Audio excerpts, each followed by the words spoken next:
Hello, my name is Lydia Kalushik and this is my audience.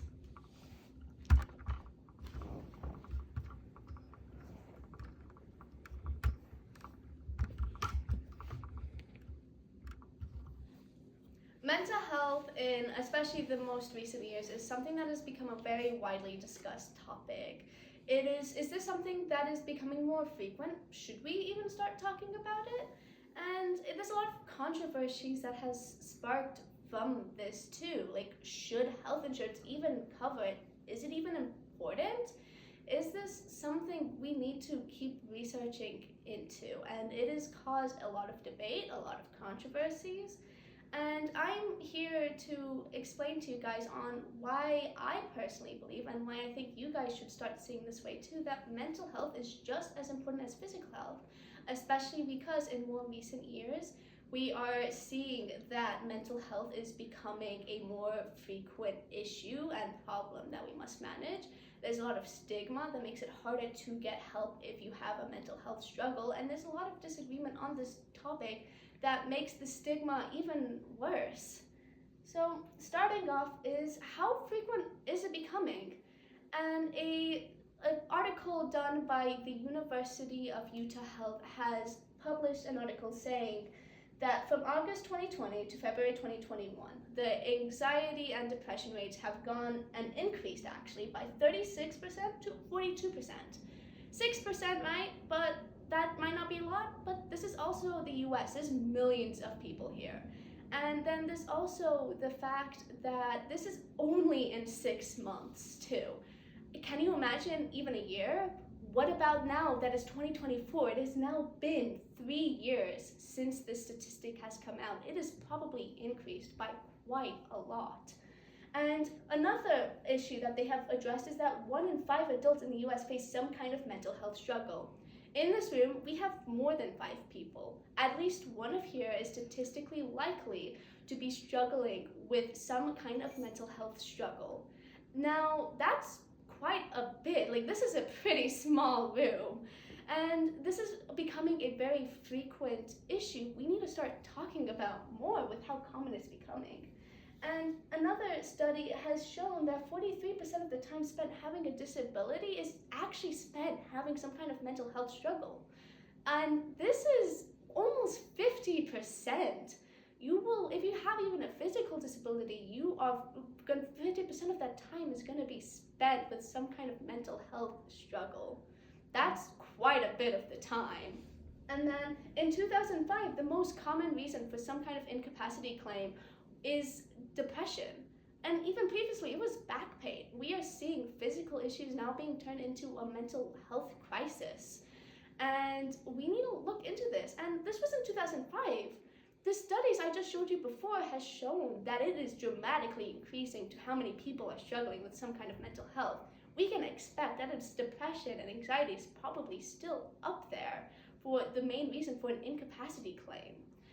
Mental health struggles are becoming much more frequent. But is this actually something that they can manage? Is this something that they are getting help for? Well, people who struggle with mental health have to deal with stigma. Now, this might not seem like the biggest of deals on the surface, right? But then we have to acknowledge that a lot of people with mental health will be having less hope, less self-esteem. They will feel worthless. They might feel like nothing can be done to change them. They do not deserve anything. They do not deserve the help that people are providing to them. This will make their mental health worse. This will make them avoid social situations. We've even known for a lot of time that socializing with other people will help others with their mental health symptoms. It'll make them have a sense of community. But if there is stigma and the person is feeling hopeless and they're avoiding social situations, then mental health, again, is just gonna get worse. And we're seeing here too that people are more reluctant and avoiding treatment. They are not gonna be seeking as much treatment. They're gonna be, again, feeling worthless. Will treatment even help me?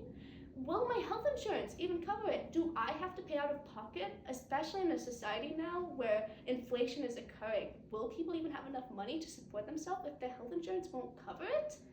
people with mental health also have to deal with bullying, physical violence, or even harassment, as found by the American Psychiatric Association. That's not good for a person's personal well-being, but there's things in place to stop this, right? There's things that will help people too, but no. A lot of health insurance doesn't even cover a lot of mental health. They won't cover therapy and things like that. It's a lot harder to get help. And then there's a lot of stereotypes too. Maybe they're unreliable, we can't trust them, they're gonna hurt us. We can't trust them. And this is not good for socializing, but it's especially worse when this starts seeping into important factors in our life, like housing or a job. Employers might not hire you anymore. Landlords might outright refuse to have you in the building because you're dangerous. You're unreliable. We can't rely upon you on a job. People can't work with you. And that's not good at all, because not only are we seeing stigma affecting a person's personal life, with reluctance to even getting treatment, we are now seeing it seep into a person's entire life with a job and things like that, and housing. And another study done has shown for ER visits that mental health and physical problems are basically one and the same.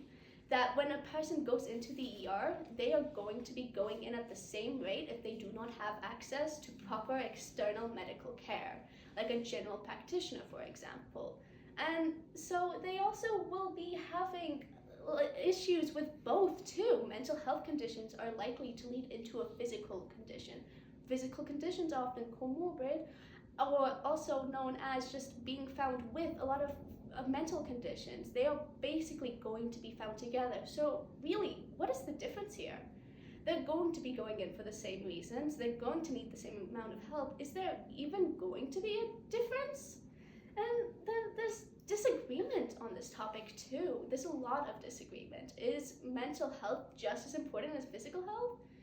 And by the US World and News report, they have found that 7.35% of the global population disagree with the statement that mental health is just as important as physical health. But small percentage, right? But that's a misleading number.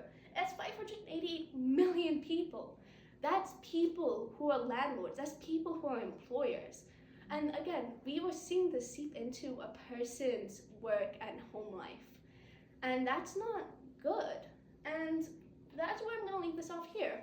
I want you guys to think about this after the speech. I want you guys to think, should we start treating mental health as just as important?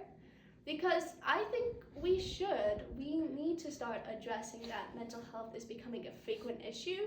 There's a lot of stigma we need to start combating for it, and that there's a lot of disagreement, and we need to start vocalizing that it is just as important, so we can better help those who are struggling with mental health, because really they are one and the same when dealing with a struggle. And thank you for coming to my speech. Again, my name is Lydia Kushik, and this is my audience.